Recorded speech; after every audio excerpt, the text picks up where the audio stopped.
Hello everyone, this is Vivek and welcome back to temperament of traders. तो आज का जो मेजर ट्रेड था सेंसेक्स में लिया, तो डिटेल में देखेंगे क्या लॉजिक था इसके पीछे और क्या रिजल्ट आया। तो देखेंगे मार्केट आज बड़ा गैप डाउन ओपन हुआ और खुलने के साथ ही एक बाइंग देखने को मिला, लेकिन बाइंग स्मूथ नहीं था। आप देखेंगे बार बार रिवर्सल्स भी आ रहे थे इसमें।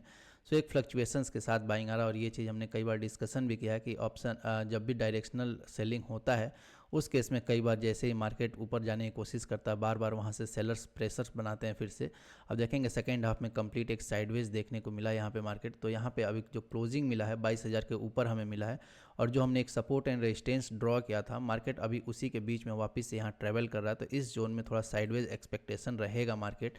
सेंसेक्स में भी देखेंगे सिमिलर स्टोरी रहा। यहाँ पे गैप डाउन ओपन होने के बाद इनिशियली एक बाइंग आने की कोशिश हुआ, लेकिन यहाँ पे स्लो एंड स्टडी यहाँ पे बाइंग है। मार्केट ऊपर की तरफ प्रोसीड किया, लेकिन यहाँ पे काफ़ी ज़्यादा फ्लक्चुएशंस था।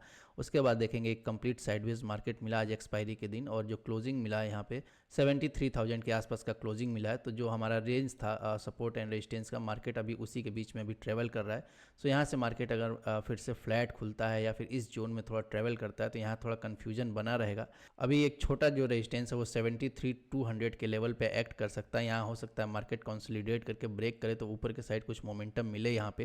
लेकिन अभी मार्केट में देखेंगे ऊपर के साइड जो भी मोमेंटम हो रहे हैं यहाँ पे अच्छे फॉलोअप्स नहीं क्रिएट हो रहे, चाहे वो निफ्टी में हो चाहे वो सेंसेक्स में हो। सो यहाँ काफ़ी ज़्यादा कन्फ्यूजन रह रहा है। ऊपर के साइड आप देखेंगे जैसे जैसे मार्केट प्रोसीड होता है कहीं ना कहीं से रिवर्सल फिर से आता है। नीचे के साइड देखेंगे जो 72,800 का लेवल है सेंसेक्स में, वो हमारे लिए अभी सपोर्ट का काम करेगा। और निफ्टी में आप 22,000 के लेवल को एक अच्छा सपोर्ट यहाँ पे मान सकते हैं। सो जब तक मार्केट ये लेवल रेस्पेक्ट करता है, नीचे के साइड थोड़ा हमें अलर्ट रहना पड़ेगा, या फिर यहाँ पे कोई ज़्यादा खास मेजर ट्रेड्स नहीं प्लान करेंगे। इंट्राडे में कुछ सपोर्ट रेजिस्टेंस क्रिएट होंगे तो वहाँ पे हम कुछ ट्रेड प्लान कर सकते हैं। सो आज के दिन देख सकते हैं जो ट्रेड यहाँ पे हमने सेंसेक्स में लिया था 9:23 के आसपास यहाँ पे एक ट्रेड लिया था, और देख सकते हैं जो एंट्री रहा वो 73,000 के कॉल ऑप्शन पे रहा यहाँ पे। और यहाँ पे मार्केट में एक अच्छा रिवर्सल आया था और एक प्रॉफिट बुकिंग की एक्सपेक्टेशन थी। आप देख सकते हैं मार्केट बड़ा एक गैप डाउन खुला, मार्केट ऑलरेडी काफ़ी स्टेज हो चुका था। तो यहाँ पे एक सेंटिमेंट था, यहाँ हो सकता है गैप डाउन खुलने के बाद थोड़ा प्रॉफिट बुकिंग आए। और यहाँ पे जो इमीडिएट रेजिस्टेंस था, कल का क्लोजिंग लेवल था यहाँ पे 73,200 के राउंड, तो यहाँ तक एक एक्सपेक्टेशन था ऑप्शन बाई में कि यहाँ हो सकता है मार्केट प्रोसीड हो। लेकिन आप देखेंगे यहाँ पे एक अच्छा मोमेंटम तो क्रिएट हुआ यहाँ पे, लेकिन यहाँ पे फिर से कंप्लीटली रिवर्स कर गया मार्केट। सो यहाँ पे एक लॉस लेना पड़ा। आप देख सकते हैं पहले 200 क्वांटिटी में यहाँ पे एंट्री लिया गया, और जैसे यहाँ पे एक सब मोमेंटम सस्टेन होता हुआ दिखा, मैंने रिमेनिंग क्वांटिटी अपना ऐड किया था। लेकिन देखेंगे जैसे ही क्लोजिंग मिला कैंडल, उसके अगले ही मिनट में आप तुरंत शार्पली रिवर्स हुआ कैंडल और यहाँ पे एग्जिट ले लिया। सो बहुत सारे लोगों का डाउट रहता है कि मोमेंटम ट्रेड्स में एसएल कहाँ पे प्लेस करें, क्योंकि आप देखेंगे जो कैंडल लो है वो काफ़ी नीचे रहता है यहाँ पे। तो यहाँ पे अगर इसको रेफरेंस मानेंगे तो वहाँ पे बड़ा लॉस लेना पड़ सकता है। इसीलिए मोमेंटम ट्रेड्स में हमेशा जज करना पड़ेगा हमें कि कहाँ पे मोमेंटम क्रिएट हो रहा है और वहाँ पे एसएल कैसे हम प्लान कर सकते हैं। सपोज जैसे यहाँ पे अगर मोमेंटम क्रिएट हो रहा है तो आप इसी एक्सपेक्टेशन में हो कि यहाँ पे एक प्रॉफिट बुकिंग आएगी और मार्केट टुवर्ड्स रेजिस्टेंस यहाँ पे प्रोसीड करेगा। देन यहाँ पे हम कोई रेफरेंस यहाँ पे खास नहीं लेंगे। बहुत सारे लोग हाफ ऑफ द कैंडल बड़े कैंडल्स का लेते हैं। जैसे ही आपको यहाँ पे लगे कि मोमेंटम फेड हो रहा है या फिर कंटिन्यूएशन नहीं हो रहा है, उस केस में डिपेंडिंग अपॉन टारगेट कि आप क्या टारगेट जज कर रहे हो इस मोमेंटम में। जैसे सपोज यहाँ पे मेरा एक्सपेक्टेशन था कि यहाँ पे 100 पॉइंट मार्केट मूव कर सकता है, जो क्योंकि यहाँ पे जो नेक्स्ट रेजिस्टेंस था वो 73,200 के लेवल पर था। सो यहाँ पे प्रीमियम में एक्सपायरी की वजह से एक अच्छा मूवमेंट हो सकता था अगर यहाँ पे फॉलोअप मिलता तो। अगर 100 पॉइंट का मेरा एक्सपेक्टेशन था, जो मेरा एसएल रहता है वो हमेशा 50 पॉइंट्स के बिलो रहता है, 40-50 पॉइंट्स, वहाँ पे एक रेफरेंस खुद से सेट करना पड़ेगा। यहाँ पे कोई कंक्रीट रेफरेंस नहीं मिलेगा जो प्राइस एक्शन बेस्ड ट्रेड में इजीली मिल जाता है। तो इसका थोड़ा हमें जजमेंट खुद से करना पड़ेगा। वो जैसे जैसे आप मोमेंटम ट्रेड्स प्लान करेंगे एक्सपीरियंस के साथ वो आपको आता जाएगा। लेकिन अगर आप यहाँ पे रेफरेंस बिलो द कैंडल या फिर हाफ ऑफ द कैंडल ऐसे कहीं सेट करते थे, उस केस में हो सकता है कि बड़े फिर एसएल आपको लेने पड़े। उस केस में आपको फिर क्वांटिटी मैनेज रखना पड़ेगा, छोटे क्वांटिटी में एंटर करना पड़ेगा। अदरवाइज अगर वो आपको एक्सपीरियंस से अभी नहीं पता है तो यहाँ पे बेटर है कि छोटे क्वांटिटी प्लान करिए। अगर मोमेंटम आपके फेवर में नहीं जाता है इन केस, तो वहाँ पे आपको तुरंत निकलना होगा, क्योंकि आप इस एक्सपेक्टेशन में नहीं घुसे हो यहाँ पे कि यहाँ पे कुछ देर मार्केट हॉल्ट करेगा, देन यहाँ से फिर से प्रोसीड करेगा।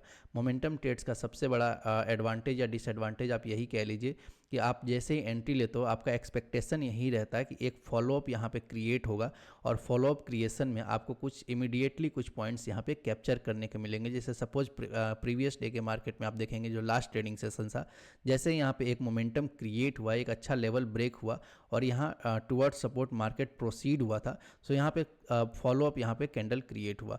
सो यहाँ पे आपको कुछ पॉइंट्स तुरंत कैप्चर करने को मिलते हैं। तो ऐसे जगह पे हमें रेफरेंस काफ़ी दूर रहता है, तो वो हमें खुद जज करना पड़ेगा कि हमारा टारगेट कहाँ तक जा सकता है। उसके बेसिस पे हमें अपना SL भी रेफरेंस सेट करना पड़ेगा और वो हमें क्विकली एक्ट भी करना पड़ेगा। लेकिन आप देख सकते हैं जैसे ही अगर मार्केट में अगर क्विकली आप एक्ट नहीं करेंगे सो यहाँ पे हो सकता है फिर बड़े लॉस में कन्वर्ट हो जाए।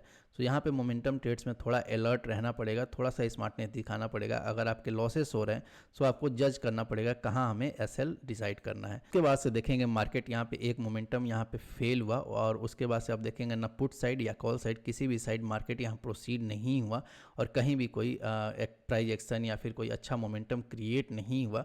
एक दो छोटे मोटे यहाँ पे इंट्राडे में कुछ सपोर्ट रेजिस्टेंस ब्रेक होते हुए अगर आपने ट्रेड लिया होगा सो यहाँ पे भी वो फेल हुआ होगा मोमेंटम, और यहाँ पे एक दो मैंने छोटे क्वांटिटी में ट्रेड लिया तो वो लॉस में ही कन्वर्ट हुआ था, क्योंकि आप देख सकते हैं जो इंट्राडे सपोर्ट रेजिस्टेंस था वो भी ब्रेक होने के बाद से मार्केट मोमेंटम नहीं किया था। मार्केट अभी जब तक इस रेंज में बना हुआ है हो सकता है हमें साइडवेज मार्केट एक्सपेक्टेड रहे। यहाँ पे जैसे ही मार्केट हमारा मेजर सपोर्ट या फिर मेजर रेजिस्टेंस ब्रेक करता है उस केस में हो सकता है हमें कुछ अच्छे ट्रेड्स यहाँ पे देखने को मिले। बैंक निफ्टी में भी देखेंगे सिमिलर स्टोरी रहा, जो हमने एक मेजर सपोर्ट और रेजिस्टेंस ड्रॉ किया था 47,800 पे हमने एक सपोर्ट ड्रॉ किया था और 48,500 पे हमारा मेजर एक रेजिस्टेंस ड्रॉ था।